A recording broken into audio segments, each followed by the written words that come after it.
அனைவருக்கும் வணக்கம். So 12th எக்ஸாம்ஸ்லாம் நீங்கள் கம்ப்ளீட் பண்ணியிருப்பீங்கன்னு நினைக்கிறேன்.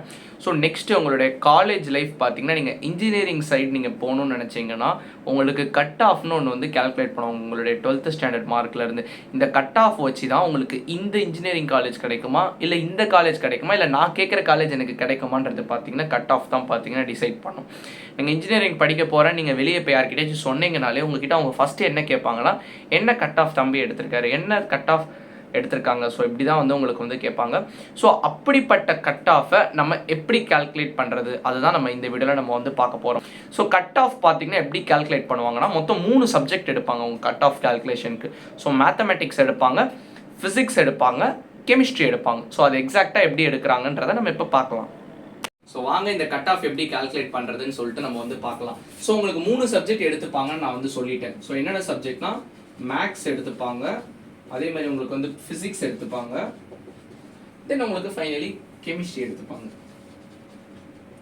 இந்த கட் ஆஃபோட டோட்டல் எவ்வளோ கட் ஆஃப்னு கேட்டிங்கன்னா 200 தான் டோட்டல். எப்படி நீங்களுடைய 12th ஸ்டாண்டர்டில் 600 மார்க் தான் டோட்டல்ன்ற மாதிரி கட் ஆஃப்ல 200 தான் டோட்டல். இந்த மேக்ஸ் மார்க்கை அப்படியே எடுத்துப்பாங்க. உதாரணத்துக்கு இப்போ நான் மேக்ஸில் சென்டம் எடுத்துறேன், என்ன பண்ணுவாங்கன்னா அந்த 100 அப்படியே எடுத்துப்பாங்க.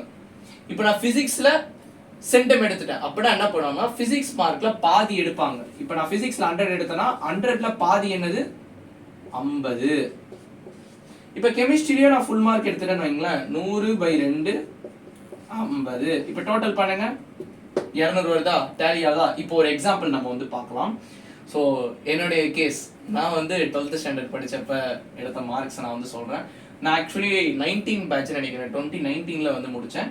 ஸோ என்னோட கட் ஆஃப் 189 பார்க்கலாம். ஸோ மேக்ஸில் பார்த்தீங்கன்னா நான் 98 எடுத்தேன், மேக்ஸ் மார்க்கை நான் அப்படியே எடுத்துக்கிட்டேன். ஸோ ஃபிசிக்ஸில் பார்த்தீங்கன்னா நான் 91 எடுத்தேன். அப்போ 91/2 என்னது 45.5. ஸோ கெமிஸ்ட்ரியிலுமே 91 தான் எடுத்தேன். 91ன்ற நம்பர் ரொம்ப பிடிச்சி போச்சு போல. இப்போ இந்த ரெண்டு சேர்ந்தா 91 ஆயிடுமா? 91 ஒரு 98. ஸோ 90 90 180, 8 + 1 9. ஸோ என்னுடைய கட் ஆஃப் பார்த்தீங்கன்னா 189. ஸோ இப்படி தான் கட் ஆஃப் வந்து கால்குலேட் பண்ணணும். ஸோ உங்களுக்கு ரிசல்ட் வந்தோம் நீங்கள் வந்து கால்குலேட் பண்ணிக்கோங்க. இந்த கட் ஆஃப் வச்சு மட்டுமே உங்களுக்கு பார்த்தீங்கன்னா இந்த கல்லூரியில் சீட்டு கிடைக்குமான்னு கேட்டிங்கன்னா ஓரளவு தான் சொல்ல முடியும். இதை தாண்டி பார்த்தீங்கன்னா கம்யூனிட்டின்னு ஒன்று இருக்குது. ஸோ பிசியாக இருந்தீங்கன்னா உங்களுக்கு ஒரு கட் ஆஃப் தேவைப்படும், நீங்கள் வந்து எம்பிசியா இருந்தீங்கன்னா ஒரு கட் ஆஃப் தேவைப்படும். ஸோ இந்த மாதிரி கம்யூனிட்டியும் பார்த்தீங்கன்னா உங்களுக்கு இந்த கவுன்சிலிங்கில் பார்த்தீங்கன்னா ஒரு ரோல் வந்து ப்ளே பண்ணும். அதை பற்றிலாம் நம்ம வந்து பார்க்கலாம். ஸோ நீங்கள் இன்ஜினியரிங் படிக்கிறதுக்காக டிஎன்இன்னு ஒரு கவுன்சிலிங் இருக்குது, அதை பற்றி நம்ம தொடர்ந்து வீடியோஸ் போடுவோம். ஸோ இப்போ வரைக்குமே இதுதான் கட் ஆஃப்னா இப்படி தான் வந்து கால்குலேட் பண்ணுவாங்க. ஸோ டோட்டல் 200 தான் கட் ஆஃப் சொல்லுங்கப்பானா கால்குலேட் பண்ணி கேட்குறவங்க கிட்ட சொல்லுங்க. ஸோ இந்த வீடியோ உங்களுக்கு பிடிச்சிருந்துச்சுன்னா இந்த வீடியோக்கு ஒரு லைக் பண்ணிக்கோங்க, உங்க ஃப்ரெண்ட்ஸ் எல்லாருக்குமே இந்த வீடியோவை ஷேர் பண்ணுங்க. ஸோ நம்ம சேனல்ல தொடர்ந்து கரியர் கைடன்ஸ் ரிலேட்டடாக நிறைய வீடியோஸ் வரும். அது மட்டும் இல்லாமல் நாங்கள் ஒரு இன்ஜினியரிங் ஃபைனல் இயர் ஸ்டூடெண்ட்ன்றதுனால இன்ஜினியரிங் ரிலேட்டட் டவுட்ஸ்லாம் நீங்கள் கண்டிப்பாக எங்கிட்ட நீங்கள் வந்து கேட்கலாம். So I will try to clarify as much as possible. ஓகேவா? ஸோ தேங்க்யூப்பா.